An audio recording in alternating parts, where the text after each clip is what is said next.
दोस्तों नमस्कार। आज मैं एक ऐसे गेम का नाम बता रहा हूँ जो रियल में मनी देता है, रियल में पैसा आता है बैंक अकाउंट में या पेटीएम में। गेम का नाम है लूडो स्किल।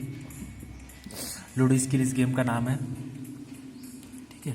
इसमें 2 लोगों के साथ या टूर्नामेंट भी आता है, 4 लोगों के साथ खेला जा सकता है। 2 लोगों के साथ खेलने में कलर चॉइस 50 रुपये लगता है, ठीक है। अब इसके बाद जैसे हम 4 लोगों के साथ खेलेंगे, ठीक है, 4 लोगों के साथ, तो इसमें मिनिमम 15 रुपये लगता है। फर्स्ट टाइम इसको आप इंस्टॉल करोगे ना तो आपको 25 रुपये बोनस मिलता है, ठीक है। और जो पैसा आप जीतोगे ये वॉलेट में आएगा, वॉलेट से आप फिर विड्रॉ कर सकते हो। रिडीम लिखा हुआ है 127 रुपये 5 पैसा मेरा बैलेंस है, उसको रिडीम करोगे तो फिर पेटीएम में नहीं तो बैंक अकाउंट में ट्रांसफ़र हो जाता है। बहुत अच्छा है। फर्स्ट टाइम आप इंस्टॉल करोगे तो 25 रुपये आपको बोनस मिलेगा, ठीक है दोस्तों।